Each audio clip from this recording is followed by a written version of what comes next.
पहले घरेलू गधे खाना जायज था। खैबर फतह हुआ, यहूदियों पर हमला किया, खैबर फतह हो गया, उनके गधे पकड़े, काटे, जिबाह किए, गोश्त चढ़ा दिया हांडियों पे, हांडियां चढ़ रही हैं पकी हुई, पकड़े गोश्त, और भूखे सहाबा, जिहाद किया है, काफी दिन का मुहासरा था, इंतजार में कि अब गोश्त आएगा खाएंगे। एक सहाबी आए, नबी करीम सल्लल्लाहु अलैहि वसल्लम ने घरेलू गधों के गोश्त को हराम कर दिया। सेकंड क्वेश्चन नहीं हुआ कि यार अभी खा लेते हैं बात, नो, ऐसी कैसी हांडियों को जमीन पर उलट दिया, दूसरी चीजें खा के, खजूरें खा के गुजारा कर ले, नहीं, अपने नबी का कहना मानना। जब तहवील क़िबला का हुक्म नाजिल हुआ, एक रिवायत के मुताबिक जोहर की नमाज, एक रिवायत के मुताबिक असर की नमाज, नबी करीम सल्लल्लाहु अलैहि वसल्लम चाहते थे जब मदीना मुनव्वरा में आए कि हम काबतुल्लाह की तरफ रुख करके नमाज पढ़ें, लेकिन अव्वलन बैतुल मुक़द्दस की तरफ 16 या 17 महीने सरकार ने नमाज पढ़ी और तहवील क़िबला का हुक्म नाजिल ना हुआ। लेकिन फिर हुक्म नाजिल हो गया कि हबीब आप काबे की तरफ रुख करें। एक सहाबी ने सरकार के पीछे नमाज पढ़ी, वो वहां से निकले और मस्जिद ज़ू क़िबलतैन, जो आपने सुना है 2 क़िबलों वाली, वहां से गुजरे, जमात हो रही थी।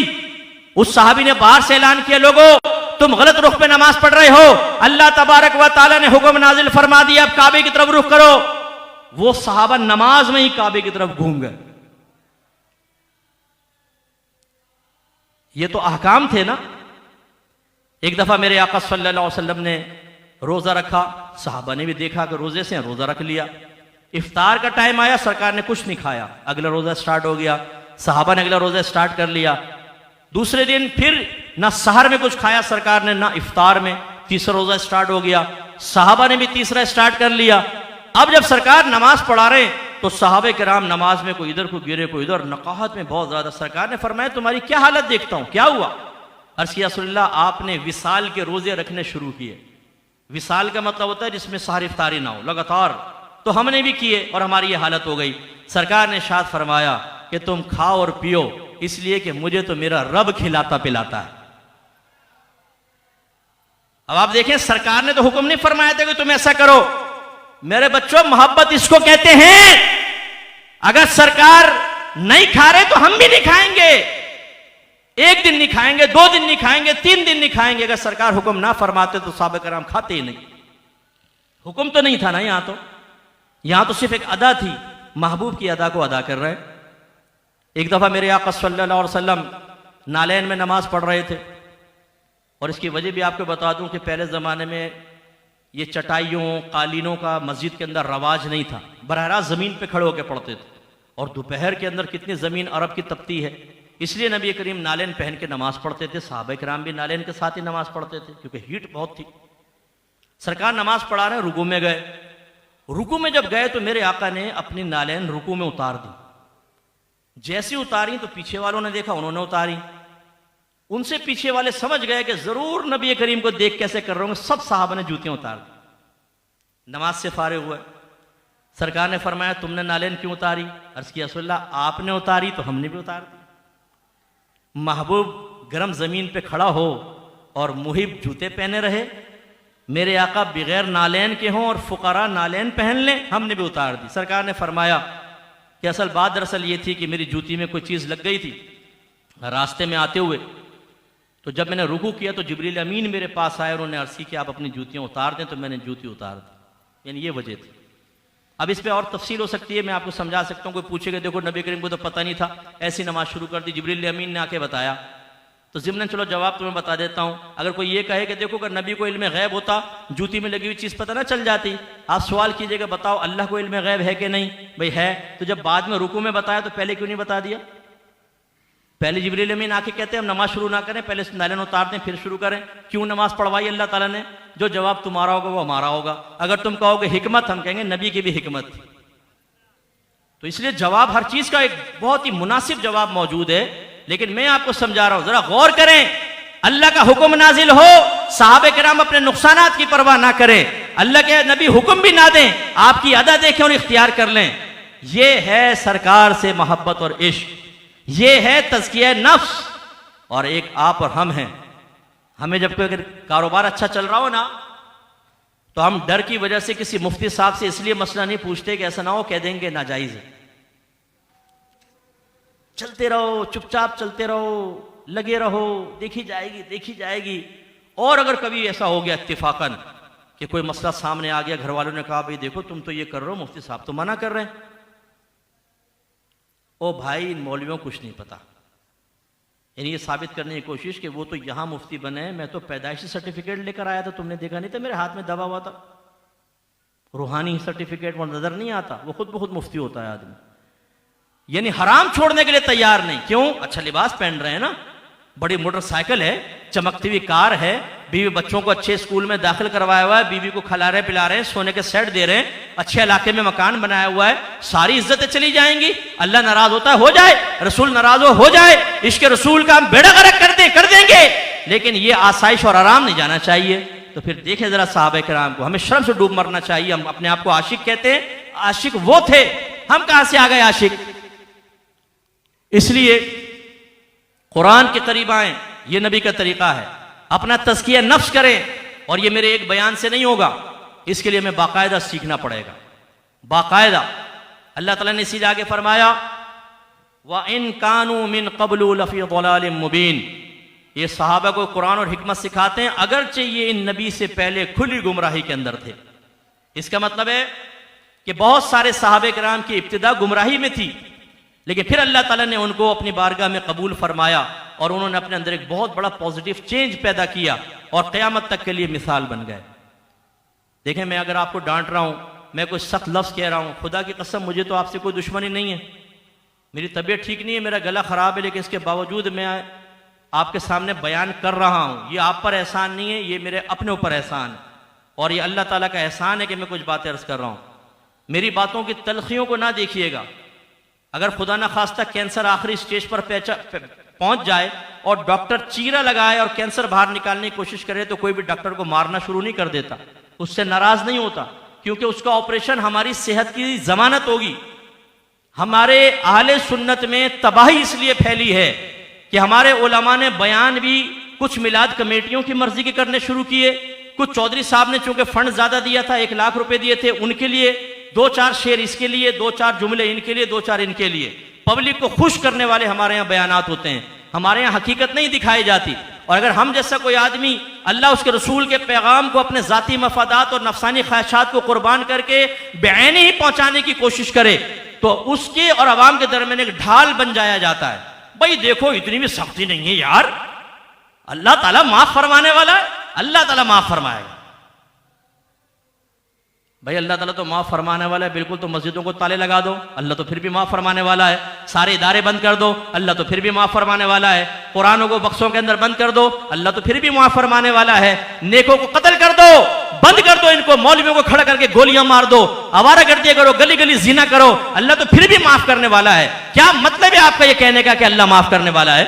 अल्लाह के माफ करने के यकीन के बाद क्या हमारे लिए गुनाह कबीरा करना जायज हो जाएगा? क्या नबी करीम की नाफरमानी जायज हो जाएगी? याद रखें, अपना दोस्त और मुखलिस उसको समझें जो आपकी बुराई की निशानदही करे, जो आपको प्यार और मोहब्बत से जन्नत का रास्ता दिखाए। एक लम्हे के लिए बात बुरी भी लगे, बर्दाश्त कर जाइएगा, रास्ता अच्छा दिखाएगा।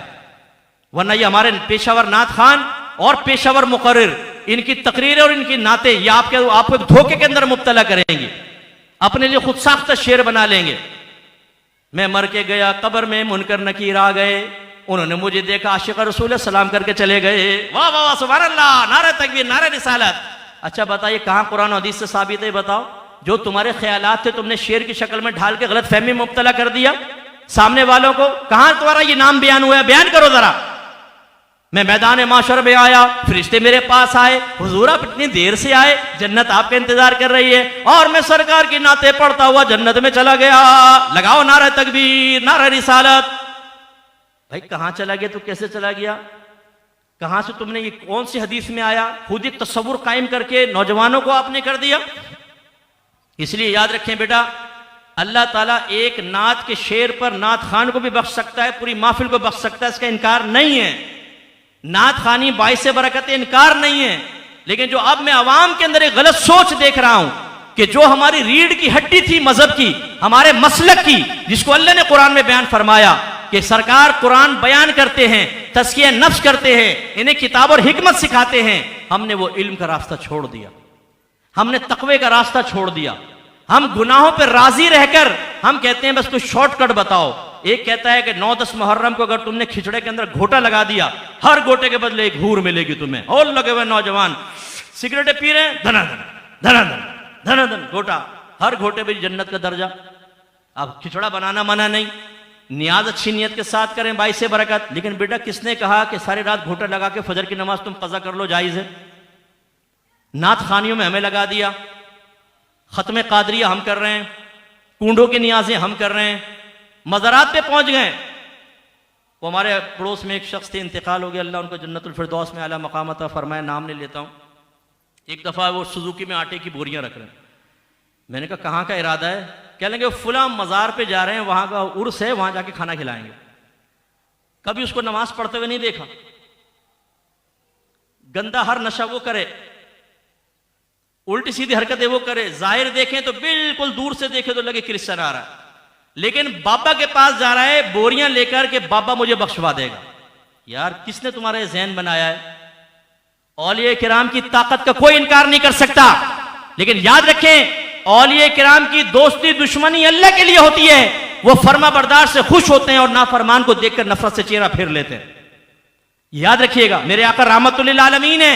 लेकिन उठाइए हदीसें, बाद औक़ात सरकार को किसी ने सलाम किया, आपने नफरत से जवाब नहीं दिया उसका।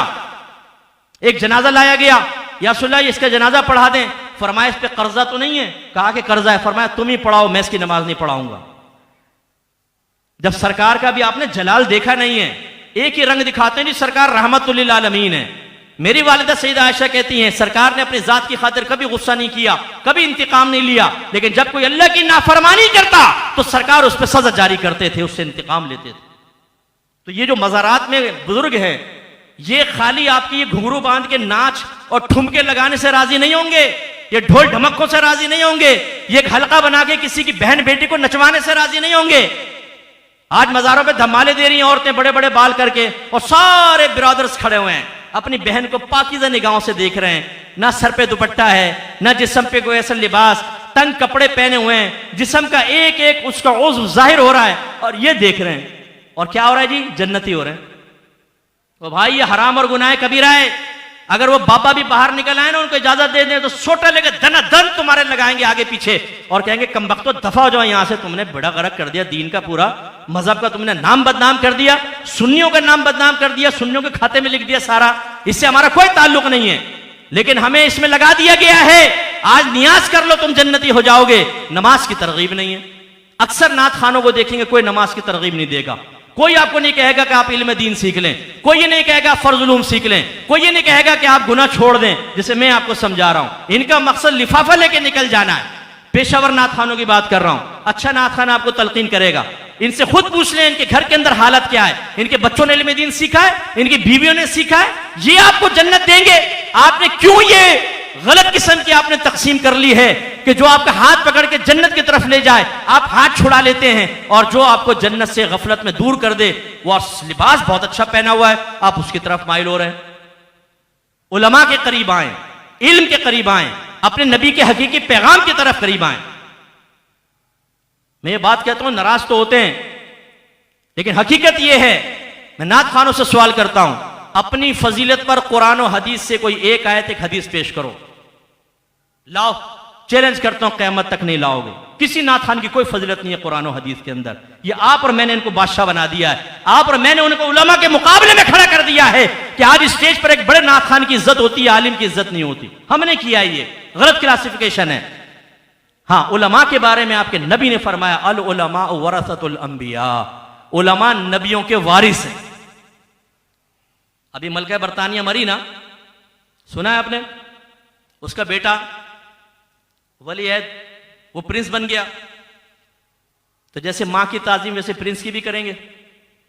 वली अहद है ना, उसका कायम मकाम है ना, उसका वारिस है ना, तो जैसे नबी की ताजीम होती है ना, याद रखें नबी के ताल्लुक से नबी के वारिस की भी ताजीम होती है।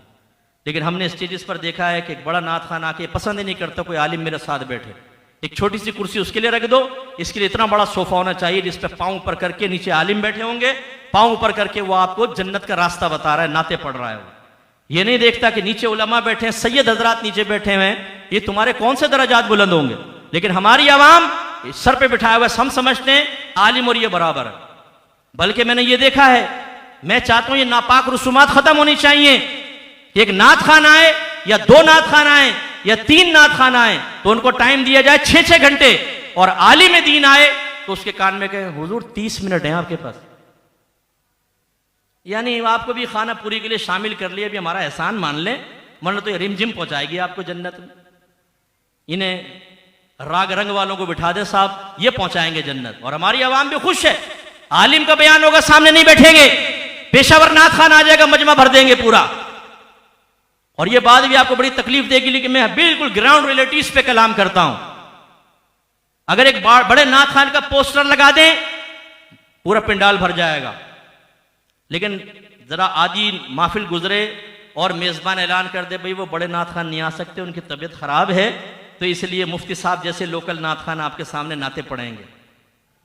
नात ही है, नातिया महफिल ही है, लेकिन हमारा इश्क माशाल्लाह ऐसा, नबी से इतनी मोहब्बत, आधे से ज्यादा पिंडाल खाली हो जाएगा। डूब मरने का मकाम है कि हम अपनी हकीकत नहीं पहचान पा रहे, कि हम नबी के लिए नहीं आकर बैठते, हम इन पेशावरों की आवाज की ऊंच नीच को देखने के लिए आते हैं, इसको सुनने के लिए आते हैं। और जब हमारी नफसानी ख्वाहिश पूरी नहीं होती तो मकामी नाथ खान को तो वैसी वैल्यू नहीं देते, फिर पिंडाल में भी नहीं बैठते और पिंडाल खाली करके अपने घरों को चले जाते हैं। कब ये चेंज होंगी हमारी तबीयत? कब अपना सही हम एहतसाब करेंगे? कब हम अल्लाह ताला की तरफ से जिसको इज्जत हकीकतन दी गई उसको हकीकत इज्जत देंगे? तो मेरे प्यारे बच्चों, आप नात खानी सुने, इनकार नहीं। जो मिलाद कमेटियों को कोई अफराद सुन रहे हैं, आप महफिल रखें, इनकार नहीं है, लेकिन खुदारा उलमा को इज्जत देना सीखें, उलमा के करीब आएं, उनकी बातें माने, तब आप अपने सही जन्नत का रास्ता तय करेंगे, वरना धोखा ही धोखा है इस दुनिया में। आजकल कहते हैं जी हमने शादी में महफिल रखी है जी, माशाल्लाह ढूंढ ढमक के खत्म कर दिए। मैं सलाम करता हूं, बहुत अच्छी बात, लेकिन उसमें क्या रखा है, तरतीब क्या है जी? वो एक किरात होगी, फिर एक नाथ खान होंगे, फिर दूसरे नाथ खान होंगे, फिर तीसरे नाथ खान होंगे, फिर दुआ होगी, इसके बाद खाना हो जाएगा। आलिम कहां गया? उसका बयान कहां गया? यानी हमारा जहन बना दिया गया है ना कि 4 नाते पढ़ाओ जन्नती हो जाओगे, 4 नाते पढ़ाओ ये जरूरत पूरी हो जाएगी दीन की, 4 नाते पढ़वाओ सारी रिक्वायरमेंट पूरी हो जाएगी। यार मेरे सामने बैठो, मुझे समझा दो, आओ क्वेश्चन करते हैं, बैठते हैं, डिबेट, पॉजिटिव डिबेट करते हैं इसके ऊपर। तुमने कहां से समझ लिया कि नात तुम्हें जन्नत में ले जाएगी? सारे कुरान के अंदर उसूल बयान हुए, सब फरामोश कर दें। कहां लिखा है कुरान के अंदर कि नातिया महफिल में बैठो, नात सुन लो, जन्नत में हो जाओगे? इसके बावजूद चूंकि वो नबी का कलाम है, हम सुनते हैं, हम उसको मना नहीं कर रहे, लेकिन जो हमने अपना जहन बना लिया है कि अब नात नात है, नात खान बड़ा बुलंदो बाला और आलिम के बराबर है, मैं कहता हूं ये आलिम की जूती के बराबर भी नहीं है कोई नात खान। जूती के बराबर जिसको कहते हैं, एक बामल और सही अकायद हक्का रखने वाला आलिम का इतना मकाम और मर्तबा है। यकीन ना है, मैं आपको हदीस सुना देता हूं। मेरे आका सल्लल्लाहु अलैहि वसल्लम साहबे किराम के दरमियान आए तो आपस में बहस चल रही है।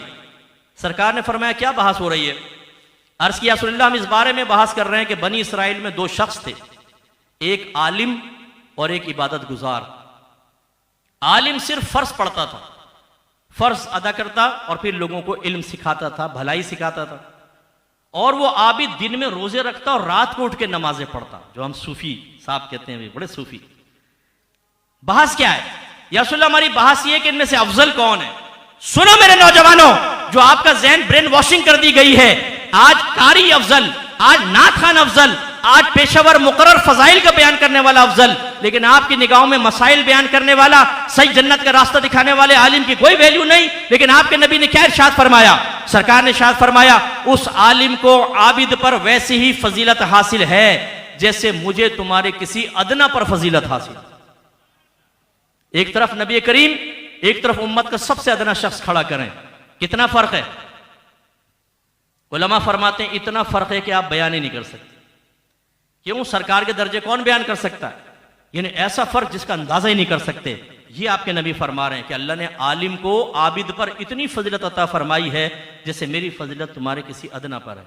और याद रखें, जितने कारी हैं, आलिम ना हो, कारी, हाफिज, नात खान, मिलाद कमेटियों वाले, मस्जिद कमेटियों वाले, ये सब जो हैं ये आबिद के दर्जे में तो हो सकते हैं, ये आलिम नहीं है। आलिम का मकान बुलंदो वाला है। इसलिए मैं आप सबसे गुजारिश करता हूं, खुदारा इल्म की तरफ आए। आपके नबी ने यही काम किया। इस इल्म को हासिल करने के बाद सहाबे किराम, तलवारें तो उनके पास पहले भी थी, जुर्रत तो पहले भी थी, बहुत से बदमाश थे, बहुत बड़े बड़े, कत्लो गारत में माहिर थे, लेकिन जब सरकार का दामन पकड़ा तो क़यामत तक के लिए बुजुर्ग हो गए। सरकार का दामन पकड़ा तो वो हकीकी बादशाहत हासिल हुई जो जिस्मों पे नहीं, हमारे दिलों पर भी क़यामत तक के लिए हुक्मरानी करते रहेंगे। किस वजह से हुई? सरकार ने उनको इल्म सिखाया, और जब सिखाया तो उन्होंने ये नहीं कहा कि रसूलुल्लाह आपका काम था बताना, बता दिया, अब हम चॉइस करेंगे, जो अच्छा लगेगा ले लेंगे, बाकी छोड़ देंगे। नो, नबी करीम के फरमान के बाद चॉइस खत्म है, नो चॉइस। यस कहना है, आमन्ना सद्दकना, या रसूलुल्लाह हम आप पर ईमान लाए, हमने आपकी तस्दीक की, बस। और ये अच्छे सुलझे हुए उलमा ही आपके साथ ऐसा कर सकते हैं। मैं आप सबसे गुजारिश करता हूं कि आप इल्म दीन सीखने की तरफ आए, नात खानियाँ भी अटेंड करें लिमिटेड वे में। आप नात खानी रखना चाहें, किसी अच्छे आलिम का बयान भी रखें। आप अपने घर में कोई महफिल रखते हैं, शादी ब्याह के अंदर महफिल रखते हैं, एक आलिम का बयान भी होना चाहिए उसमें। और ये नहीं कि अपनी मर्जी से आप, मैं एक जगह गया, मुझसे फ़लसफ़ा शहादत पे बयान कर दे। मैंने कहा बताओ फ़लसफ़ा किसे कहते हैं और शहादत का मफ़हूम क्या है? वो मेज़बान को कुछ नहीं पता। मैंने कहा भाई मुझे नहीं पता क्या करना है, करवाना है तो बता, मैं कर लेता हूँ, नहीं करना तो बेहतर, मुझसे तो तुम ज़्यादा जानते हो फ़लसफ़ा शहादत, तुम कर लो। नहीं, मुझसे मैं तो वैसे ही कह रहा था। मैंने कहा बैठ जाओ चुपचाप, मेरा सुन लो।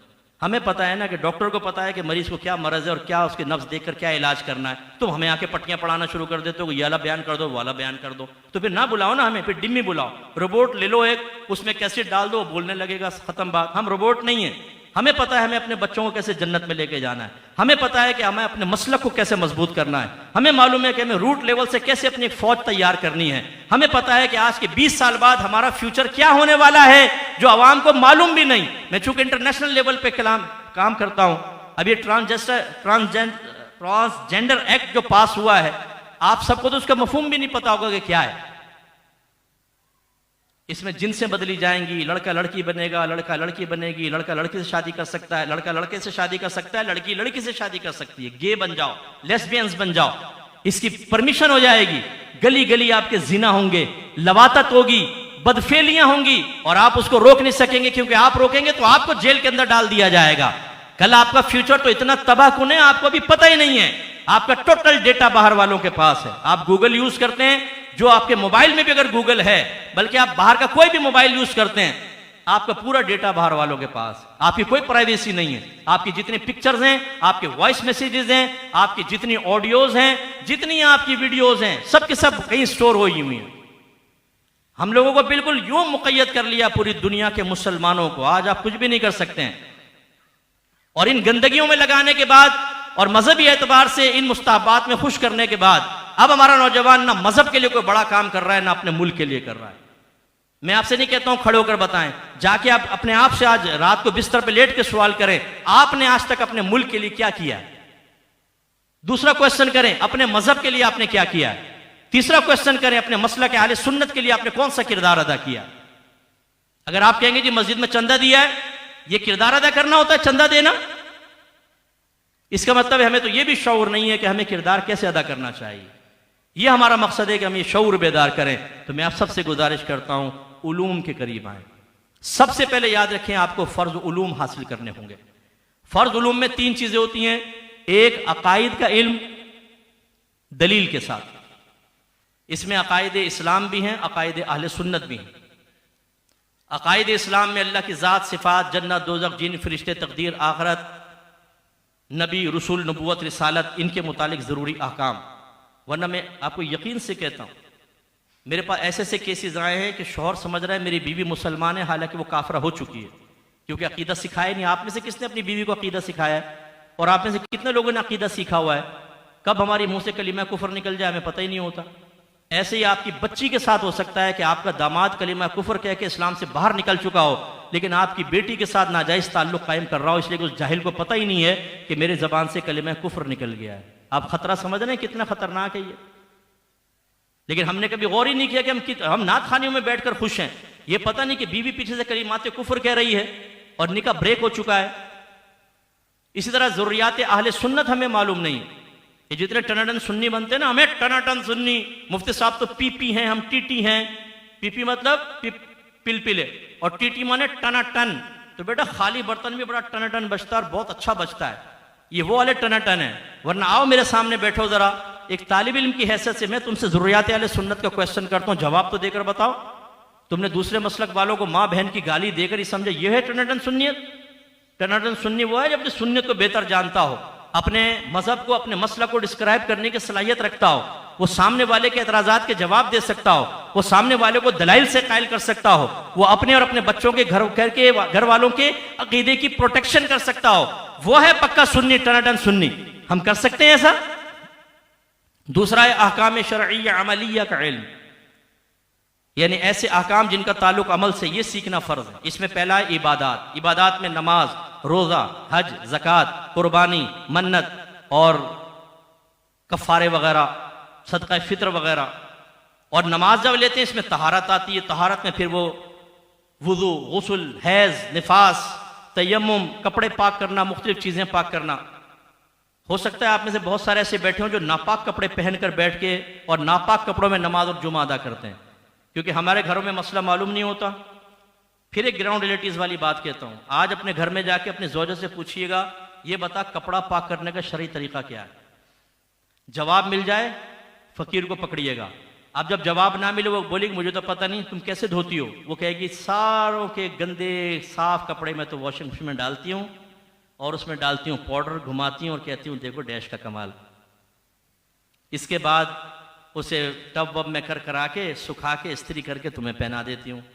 अभी टाइम चूंकि मैं ज़्यादा ले चुका हूँ, अगर मैं आपको समझाऊँ इस तरह कपड़े पाक ही नहीं होते, आखिर तक नापाक रहते हैं।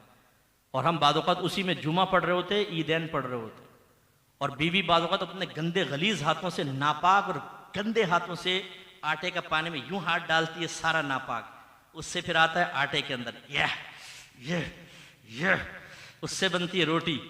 वो पाकीज़ा रोटी जब तवे के बाद हमारे सामने आती है, लुकमा अंदर जाता है, इतनी पाकीज़गी, नूर फैलता है एकदम दिल से नूर, तमाम रगों शरियानों में अर्श इलाही नजर आने लग जाता है, ज़मीन में देखें तो ख़जाने नजर आने लग जाते हैं, यानी अंधेरा छा जाता है। अंधेरा जो ज़रा नूर भी पैदा होता है ना, अभी आप जाएंगे बाहर निकलेंगे, देखें एक दूसरे से कह रहे हो बयान तो सही था यार, इतनी सख्ती सही नहीं है, चला यार चाय पीते हैं, ख़त्म, भूल भाल। ये क्यों हमारे अंदर अंधेरा है? ये इन चीज़ों की वजह से भी होता है। इबादत, दूसरे मामलात, आपका पैसा इन्वेस्ट करना, खरीदो फरोख्त करना, सर्विस प्रोवाइड करना, उसके सैलरी लेना, किसी को नौकर रखना, उसको आप सैलरी देते हैं, आप इन्वेस्टमेंट करते हैं, ये तमाम के मसाइल। इसी तरीके से हुकूक ज़ौजैन, तलाक के अल्फाज, ये तो आप लाजिम, मैं सब नौजवानों से गुजारिश करता हूँ जो गैर शादीशुदा हैं वो भी सीख लें, और जो शादीशुदा हैं वो तो लाजिम कि तलाक किन किन लफ्ज़ों से और किस तरह हो जाती है, इसका कोर्स कर लें आप। क्योंकि मेरी 30 साल ज़िंदगी है तबलीग की, और 19वां साल मेरा अहकाम शरीयत प्रोग्राम को 19वां साल लाइव प्रोग्राम, और इसमें इतनी फैमिलीज़ ने मुझे बताया जब वो हमारे अल्फाज सुनते हैं कि मुफ्ती साहब ये तो मेरे शौहर ने आज से 10 साल पहले कहे थे। शौहर कहता है मैं तो बीवी को पहले अल्फाज कह चुका हूँ, यानी तलाक़ें हुई पड़ी हैं और साथ रहकर जिना कर रहे हैं आपस में, वो भी हलाल समझ के। मैं इसीलिए कभी दर्द के साथ कहता हूँ कि आप चाहते हैं कि आपका बेटा अपनी बीवी के साथ जिना करे, या माज़ल्ला आपकी बेटी के साथ आपका दामाद जिना कर रहा हो? अगर आप कहेंगे मुफ्ती साहब लाहौल वाला कुव्वत, हम बिल्कुल ऐसा नहीं चाहेंगे, तो अगर आप इल्म नहीं सिखाएंगे तो ये ऐसा पॉसिबल है, हो सकता है। एक शख्स ने अपनी बीवी को 3 तलाक़ें दी ज़बान से, वो हुर्मत मुगल्ला के साथ निकाह से निकल गई, यानी अब हलाला के बगैर नहीं आ सकती थी। वो लड़की ने बताया कि मुफ्ती साहब मैंने कहा तुमने तलाक दे दी। कहने लगा बेवकूफ़, मुंह से कोई होती है तलाक, तलाक के तो लिख के होती है। हालांकि मुंह से देना असल है, वो लिखना तो बाद में फुक़हा ने इजाज़त दी, मुंह से देना असल था। कह रहा मुंह से नहीं होती, लिख कर होती है। वो लड़की कहने लगी वो भी जाहिल, हम भी जाहिल। 20 साल तक साथ रहते रहे। 3 तलाक के बाद साथ रहना, याद रखें, ऐसा जैसे मोहल्ले की लड़की को अपने घर में रख के आप उससे जिस्मानी ताल्लुक कायम करके बच्चे पैदा करवाएं। जिस्मानी ताल्लुक कायम करना जिना, पैदाशुदा बच्चा वलद जिना, जिसका बाप का नसब साबित नहीं होगा, मैदान माशर में बाप के नाम से नहीं पुकारा जाएगा। 20 साल बाद लड़की को पता चला कि ये तो हराम जिंदगी गुजार रहे हैं, तो उसने तौबा की। अब वो हमसे क्वेश्चन करते हैं मुझसे साहब जो बच्चे हो गए सरसे में, उसका क्या करें? तो भाई क्यों इल्म दीन नहीं सीखा था? जो अपने नबी की बातों को मामूली समझे, और जिस तरह आप अपना वक्त निकाल रहे हैं, लाइटें लगा रहे हैं जी, न्याज कर लीजिए, नातिया महफिल में बैठ गए जी, किसी आलिम का फजाइल का बयान सुन लिए, इल्म सीखने की तरफ नहीं आ रहे। मेरे प्यारे भाइयों, इससे आपको फायदा थोड़ा बहुत हो जाएगा, लेकिन ये ना आपके मसलक के लिए मजबूत चीज है, ना आपके लिए है। नात खानी से मुफ्ती नहीं बनेंगे, नात खानी से आलिम नहीं बनेंगे, नात खानी से फर्ज उलूम नहीं सीख सकते आपको सीखने पड़ेंगे। तो ये निकाह के और आखिरी जो एक होता है वो है गुनाहों की मारिफत। ज़ाहिरी गुनाह क्या है, बातनी गुनाह क्या है। आज अगर हमारा बच्चा हमसे पूछे कि अब्बा जान जहन से कौन कौन से गुनाह होते हैं, तफसील है हमारे पास। निगाहों से कौन कौन से गुनाह होते हैं, तफसील है हमारे पास। एक औरत सामने खड़ी हुई है बेपर्दा, मुसलमान, एक अहले किताब क्रिश्चियन या यहूदन, और एक हिंदू लड़की, तीनों की निगाह के अंदर फर्क होता है। इसका अहकाम जुदा गाना है, पता है आपको। अगर आप टीवी के ऊपर किसी औरत पे निगाह डालते हैं उसमें और इसके अंदर, इसमें भी अहकाम में फर्क होता है। मालूम है आपको? सीखा हो तो ना, मालूम तो चले। इसका नतीजा क्या निकलता है, बाद औक़ात हम हलाल को हराम कह रहे होते हैं और बाद औक़ात हराम को हलाल बना रहे होते हैं। ये बहुत बड़े नुकसानात हैं जो आपको समझ में नहीं आएंगे। ये आखिरत में पता चलेगा कि शरीयत आपकी मेरे वालिद की नहीं है, ये हमारी नहीं है कि हम जैसा चाहें हुक्म जारी कर दें। सीखना पड़ता है ये सब कुछ। तो गुनाहों की मारिफत। इस तरह बच्चे का ज़बान के बारे में पूछें, अब गीबत करना हराम है कि नहीं, लेकिन बात सूरतों में जायज़ बल्कि वाजिब भी है। झूठ बोलना हराम है, लेकिन बात सूरतों में फ़र्ज हो जाता है झूठ बोलना, आपको पता है। बात सूरतों में कत्ल करना हराम है, उमूमी सूरत यही है, बाद वक़्त कत्ल करना फ़र्ज हो जाता है। अब ये इल्म सीखने से आएगा, फिर आप फ़र्क कर सकते हैं। अगर एक आलिम कोई फेल कर रहा है, आपके पास इल्म है, आपने कहा नहीं ये जवाजी सूरत भी हो सकती है, तो आप बदगुमान नहीं होंगे। लेकिन हमें सिखाया जाता है बहुत ही मामूली सी चीज़, गीबत करना हराम है, इसके बाद उसकी जवाज़ के जो 8-10 सूरतें वो बताई नहीं जाती। कोई भी गीबत कर रहा हो तो हम समझते हैं जहन्नमी हो गया, गुनाह कबीरा का मुर्तकिब हो रहा है। इसलिए हम आपको कह रहे हैं कि इल्म सीखें। तो फ़र्ज उलूम सबसे पहले आप ज़रूर सीखिए। आपके अतराफ़ में कोई आलिम है उनसे सीखें, अगर नहीं कोई ऐसा है, सोलर बाज़ार में हमारी अकेडमी है, मेज़बान से मेरा नंबर ले लीजिएगा, उसमें आप एडमिशन ले लें। आ नहीं सकते, ऑनलाइन पढ़ लें। आप अपने घर की बच्चियों ख़वातीन को ऑनलाइन पढ़वाएं। मेरा आप नंबर ले लीजिएगा, डायरेक्ट मुझसे रब्ता कीजिए, साहब हमने पढ़वाना है, मैं आपको फीमेल टीचर प्रोवाइड कर दूंगा जो आपके घर की बच्चियों को पढ़ाएंगे। अल्लाह का बड़ा करम है, हमारे अल-फुरक़ान स्कॉलर्स अकेडमी रात दिन हम इल्म के काम कर रहे हैं और उलमा और आलिमात और मुफ्तियान किराम और मुफ्तियात तैयार कर रहे हैं, और पूरे वर्ल्ड में हमारे बच्चे इंटरनेट के ज़रिए हज़ारों लोगों को पढ़ा रहे हैं। अल्लाह का बड़ा करम है, हर साल उलमा की खेप निकलती है। और संडे कोर्स में आए, मैं आपको दावत देता हूँ, आप आके एक दफ़ा ज़रा हमारा मंदिर देखें। जो मैं संडे में आलिम कोर्स करवा रहा हूँ, सिर्फ 3 घंटे की क्लास होती है, ओनली संडे 2 to 5, 8 साल का कोर्स रखा है। अगर महीने की क्लास देखें तो 12 घंटे बनते हैं, आधा दिन 12 घंटे सिर्फ महीने के अंदर। साल के अंदर लगा लें कितने दिन पढ़ाई। और मेरी जो मैं क्लास पढ़ा रहा हूँ उसको 6ठा साल है, और इसमें दीनी तालिब इल्म का दाखिला मना है। Only engineer, doctor, professor, bankers, हाउसवाइफ्स, जॉब करने वाले लोग आकर देखें मेरी कितनी बड़ी क्लास है जो मैं 6ठा साल पढ़ा रहा हूँ, फिर 5वां, फिर चौथा, फिर तीसरा, फिर दूसरा, फिर पहला, और फीस के साथ। लोग आते हैं इतवार को टाइम निकाल के आके पढ़ रहे हैं, और माशाल्लाह इतने अच्छे उसमें आलिम बन रहे हैं। क्यों? हमारे पास टीचिंग मेथड है, हमारे पास पढ़ने का सलीका है, पढ़ाने का सलीका है। हमारे पास 98% सिटी का बच्चा है। सारे बच्चे जो दारुल उलूम पढ़ रहे हैं मेरे सर के ताज हैं, और मैं किसी को हकारत की निगाह से नहीं देखता माज़अल्लाह। लेकिन जब तक सिटी का बच्चा शऊर बेदार करके, जैसे हमने कहा ना, अल्लाह ताला ने क्या फरमाया, एक रसूल उन्हीं में से उनके दरमियान भेजा। सिटी का बच्चा तैयार होकर अपने इलाके में काम करेगा, बेस्ट काम करेगा। अगर कहीं गांव का बच्चा आके आपकी मस्जिद के अंदर बयान करेगा, आपकी मेंटेलिटी नहीं मिलेगी उसके साथ, आपकी केमिस्ट्री मैच ही नहीं करेगी। हमारे कराची वालों का मिजाज बिल्कुल अलग है। मैं तो पूरे पाकिस्तान में और बाहर के कई मुल्कों में गया हूं ना, हमारे कराची वालों का अलग ही माइंड है, इनकी थॉट्स बिल्कुल अलग है। पंजाब साइड पे चले जाएं उधर कुछ और सोच होती है, बलूचिस्तान चले जाएं कुछ और है, अंदरूनी सिंध कुछ और है। अब यहां पर अगर कोई अंदरूनी सिंध का बच्चा आकर वो अगर बयान करेगा, शायद वो इतना मौसर ना कर सके जितना यहीं का तैयार शुदा एक बच्चा जब बैठकर बयान करेगा, अपने मोहल्ले की मिसालें देगा, उसने जो बुराइयां बचपन से लेकर जवानी तक अपनी आंखों से देखी उन बुराइयों के बारे में बताएगा, तो हमारे नौजवानों में इनकलाब पैदा होगा। तो इसलिए मैं आपसे गुजारिश करता हूं कि आप ये फर्ज उलूम कोर्स भी करें, और इसके अलावा अगर आप आलिम और मुफ्ती बनना चाहते हैं और बन सकते हैं अल्हम्दुलिल्लाह, तो उसके लिए भी मेहनत करें। जितने मेरे नौजवान बैठे, हमारे यहाँ चूंकि टीचिंग मेथड बहुत मुश्किल है, मैं इसका इकरार करता हूँ, और मैं जो मौजूदा हमारा सिलेबस है दारुल उलूमों में, मैं उससे इख्तिलाफ रखता हूँ। दायरे अदब में रहकर हमारे बुजुर्गों का ही है, लेकिन मौजूदा दौर के तकाजे के एतबार से उसमें चेंज लाना इंतहाई ज़रूरी है। इसी वजह से अगर हमारा सिटी का कोई बच्चा बाद का दारुल उलूम में एडमिशन लेता है तो वो 3 महीने 4 महीने से ज़्यादा नहीं पढ़ पाता, भाग जाता है। फिर हम कहते ही हैं यार ये शहर के बच्चे नहीं पढ़ते, मेरे पास देखें कैसे पढ़ रहे हैं, आकर देखें ना। टीचिंग मेथड हमारा कुछ और होता है, शहर के बच्चे की जहनियत कुछ और होती है, उसकी मसरूफियात कुछ और होती है, और हम उसको ऐसे ट्रीट कर रहे होते हैं जैसे गांव का एक बच्चा जिसके पास और कोई काम नहीं है, वो 24 घंटे पढ़ने के लिए आया है, हम उसके मुताबिक उसको भी होमवर्क दे रहे होते हैं, वो भाग जाता है। एक पीर साहब का बच्चा, शायद सब उसको आप जानते हो, वो मेरे पास आया, कहने लगा 3 साल हो गए मैं आज तक पढ़ नहीं पाया हूं दरस निज़ामी, आप मुझे पढ़ा दें। मैंने कहा क्यों? कहते हैं मैं जहां जाता हूं हर एक मेरे हाथ चूमना शुरू कर देता है, खुद हट जाता है उस्ताद, मुझे अपनी जगह बिठा देता है, तो मेरे पढ़ ही नहीं पाता, आप पढ़ा दें। मैंने कहा ठीक है मैं पढ़ाऊंगा, लेकिन ये याद रखो कि अपना साहबजादा साहिब होना अपना मेरे कमरे से बाहर छोड़कर आएंगे आप, मेरे सामने आप एक स्टूडेंट होंगे, देर से आओगे पनिशमेंट होगी, छुट्टी करोगे तंबी करूंगा, सख्ती करूंगा, ज्यादा छुट्टी करोगे भगा दूंगा, जो सबक दूंगा याद करके आना होगा, पढ़ना है पढ़ो, नहीं पढ़ना तो बाहर जा सकते हो। सीधा होकर पढ़ना शुरू किया। उसने कहा यकीन करें 3 महीने मेरे पास पढ़ा, फिर कुछ लोगों ने, साजिशी लोगों ने उसको पढ़ने नहीं दिया। हमारे आले सुन्नत में तंग नजरी बहुत जबरदस्त किस्म की है। उसने कहा कि 3 महीने में मैंने इतना हासिल किया जो मुझे 3 साल में भी नहीं मिल सका, लेकिन बहरहाल वो चला गया, कोई बात नहीं, मेरा तो कोई नुकसान नहीं हुआ, मैं तो उसको अच्छा ही कर देता। ये मैं आपको समझा रहा हूं कि आप जैसे नबी करीम सल्लल्लाहु अलैहि वसल्लम के बारे में जो मैंने इतना बयान किया ना, उसमें हिकमत ये थी कि हर चीज नबी करीम के अंदर मौजूद थी। इसके बावजूद जिसने नहीं माना, आपने कहा यार कैसे लोग थे, सब कुछ देखने के बावजूद नहीं किया। ऐसे मैं आपको समझा रहा हूं, आज उलमा मौजूद हैं, आज इदारे मौजूद हैं, आज समझाने वाले मौजूद हैं, आज इल्म देने वाले मौजूद हैं। आप ही में से आलिम और मुफ्ती बन सकते हैं जो अपने मसलक मजहब और अपने मुल्क के लिए अच्छा काम कर सकते हैं। कौन सी चीज आपको दूर रखे हुए है?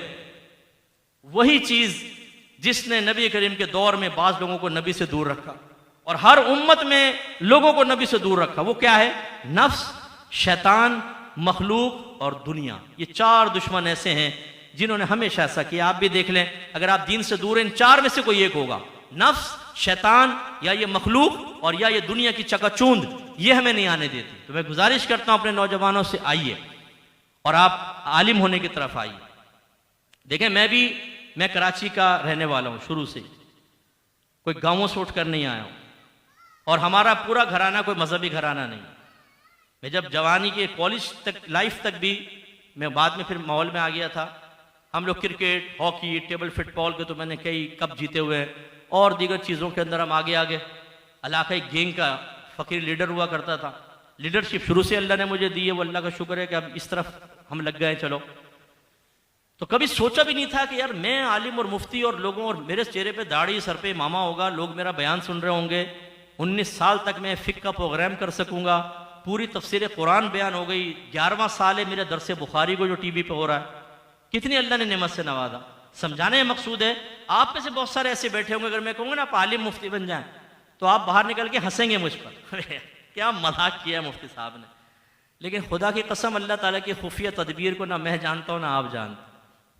अल्लाह ताला ऐसे ही लोगों से उठा के किसी को अल्लाह ताला उरूज दे देता है। आपके सामने एक आपका भाई बैठा हुआ है, सोच भी नहीं सकता। मेरे खानदान वाले और मेरे जो पुराने दोस्त हैं स्कूल कॉलेज वाले, वो कहते हैं यार अकमल, हम हैरान होते हैं तुम इतने चेंज कैसे हो गए। तो हकीकतन चेंज हुआ नहीं हूं, अल्लाह ने तब्दील किया है। ये मुस्तफ़ा की करम नवाजी है, मेरे आका सल्लल्लाहु अलैहि वसल्लम की है। मेरे भाइयों, खुदारा आप भी हिम्मत करें। देखें, इतना पैसा खर्च किया, ये क्यों किया?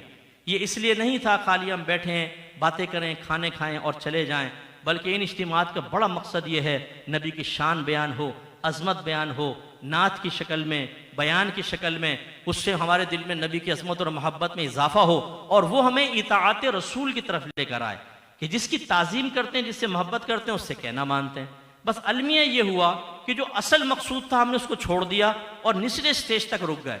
बस बैठे, थोड़ी दिल में अजमत पैदा हुई, एक सुरूर पैदा हुआ, एक कैफ पैदा हुआ, फिर इसके तकाजे को नहीं देखा कि इसका तकाजा क्या, बस यहां से वापस चले गए, फिर अगली महफिल में बैठ गए। मैं चाहता हूं अब एक स्टेप आप आगे बढ़े, और मैं मेरे नौजवानों, आप आगे आइए और आप मुल्क के लिए, अपने मजहब के लिए एक बड़े काम करने की बुनियाद डालें। हमें पढ़े लिखे लोग चाहिए जो अपने मसला के अहले सुन्नत को आगे लेके चल सकें, और वो आपको करना है।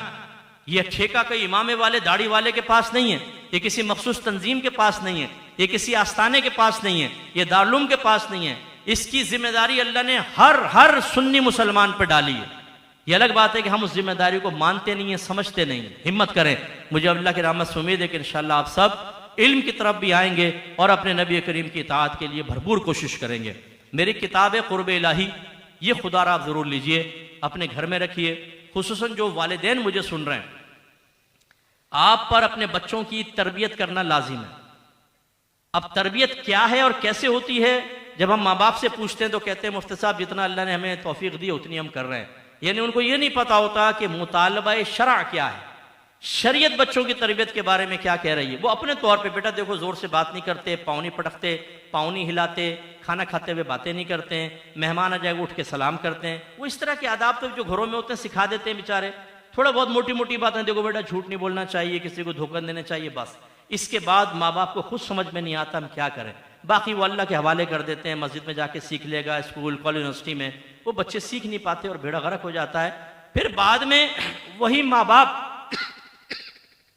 हमें मैसेज करते हैं, हमें कॉल करते हैं, मुफ्ती साहब हमारा बेटा नाफरमान हो गया है, इसके बारे में शरीयत क्या कहती है। तो मैं दायरे अदब में रहकर माँ बाप से पूछता हूं कि आपने मुझसे पहले क्वेश्चन क्यों नहीं कहा कि बच्चों की तरबियत के लिए शरीयत क्या कहती है। आज बच्चे ने जब आंखों में आंखें डाली, अपनी बीवी को अपने पीछे खड़ा किया और माँ के सीने पर चढ़ के उसने गुफ्तगू की, तो माँ को ख्याल आया कि कुरान मेरे बारे में क्या कहता है, हदीस मेरे बारे में क्या कहती है। इससे पहले आपको ख्याल क्यों नहीं आया, क्यों नहीं आपने अल्लाह रसूल की तालीमात को अहमियत दी। इसलिए मेरी गुजारिश है कि ये किताब अपने घर के अंदर रखें, क़ुर्ब इलाही। ये बच्चा यहाँ उस्मान कहाँ गए, आप ही हो? हाँ ये कहाँ गए, यही है शायद, एक जैसी शक्ल इन लोगों की पता नहीं है। हाँ ये फैज़ान है। अच्छा, ये फैज़ान जो बच्चा है, इससे मेरा नंबर ले लीजिएगा। अगर आपको किताब चाहिए तो ये ज़रूर आप लीजिए और खुदारा अपने घर में रखें। आपके बच्चे पढ़ेंगे, आपकी बच्चियाँ पढ़ेंगी, बातनी तरबियत भी होगी, ज़ाहिरी भी होगी। और इंशाअल्लाह करीब मेरी तहारत के ऊपर फ़र्ज़ उलूम की किताब आ रही है। बाहर शरीयत में बहुत लिखा है माशाल्लाह, और बड़ी किताबों में बहुत कुछ है, लेकिन ये फ़कीर की किताब भी आप पढ़कर देखिएगा। क्योंकि मैं अवामी आदमी हूँ, अवाम के दरमियान काम करता हूँ, मुझे पता है कि क्या क्या मसाइल ख़वातीन को लाहिक़ हैं। आज आ जाके ये क्वेश्चन और भी अपने घर की खातून से कर लीजिएगा, ज़ौजा से ही कर सकेंगे, यकीनी सी बात है आप मर्द हज़रात तो, कि तुम्हें हैज़ के मसाइल तुमने सीखे हैं किसी से, निफास के मसाइल तुम्हें पता है, इस्तिहाज़ा किसे कहते हैं। आपकी बीवी क्या कहेगी सुनिएगा ज़रा। मैंने तो अम्मी से सीखा है, बड़ी बहन से सीखा है, फुप्पी से, खाला से, यानी ये मुफ्तियात जमाएं हमारे घर में जो ये मसाइल सिखाती हैं। और अम्मी का खुद ठिकाना नहीं है हैज़ का कि उनको खुद बेचारियों को मसाइल नहीं आते। हमसे तो कई मुदर्रिसा क्वेश्चन करती हैं अपने मसाइल के बारे में कि उनको समझ में नहीं आते इस तरह के मसाइल। यानी इतना हम लोग गफलत में डूबे हुए हैं। जो मैं सिरा पकड़ता हूँ ना, मुझे लगता है कि यार अब अल्लाह की रहमत ही है कि अल्लाह ताला हमें बख्श दे, वरना हमारे कारनामे तो बड़े अजीब व गरीब। तो ये किताब भी आप जहन में रख लीजिए, इंशाअल्लाह करीब आने वाली है। ये तो बहुत ही ज़रूरी है, इसमें सब चीज़ें, कपड़े पाक करने का तरीक़ा, गुस्ल का, वुज़ू का, तयम्मुम का, हैज़ के, निफास के मसाइल, बीवी से रिलेशन किस सूरत में जायज़ है, किस सूरत में हराम है। ये कितने नौजवान ऐसे बैठे होंगे जिनको ज़ौजैन के दरमियान बाहम रिलेशन के बारे में नहीं पता कि कौन सा फ़ेल जायज़ है, कौन सा नहीं, किस हालत में जायज़ है, किस में नहीं, और किस हालत में किस हद तक जायज़ है, किस हद तक नहीं, लिमिटेशंस भी नहीं पता। इसलिए कई नौजवान हालत हैज़ में बीवियों से जिस्मानी ताल्लुक़ कायम करते हैं, जो वती हराम है, और बच्चा पैदा होगा तो वलदुल हराम होगा, लेकिन पता ही नहीं है, मालूम ही नहीं है। इसलिए हमारा दर्द ये है। मुझे उम्मीद है इंशाअल्लाह नौजवानों जब आप करीब आएंगे, अपने अकायद और ज़रूरियात अहले सुन्नत दलील के साथ आपको मालूम होगी, हकाम अमलिया शरिया और गुनाहों की मारिफत, फिर रंगे सहाबा आप में नजर आएगा। यतलू अलैहिम आयातिही व युज़क्कीहिम व युअल्लिमुहुमुल किताब वल हिकमा। अल्लाह ताला आपको इसकी भी तौफीक देगा और इसी तरह फैज़ हासिल करने की तौफीक अता फरमाएगा। व आखिरु दाअवाना अनिल हम्दुलिल्लाहि रब्बिल आलमीन। मेरी कोई बात, कोई जुमला किसी को नागवार गुजरा हो तो खुदारा मुआफ़ कर दीजिएगा। जो मुझे उस पर सुन रहे हैं, बाद में सुनेंगे, आप भी माफ़ कर दीजिएगा। लेकिन जो बातें मैंने कही आज रात, जब आप बिस्तर पर लेट जाएँ 5 मिनट के लिए मेरी बातों पर गौर ज़रूर कर लीजिएगा। अल्लाह ताला अमल की तौफीक अता फरमाए।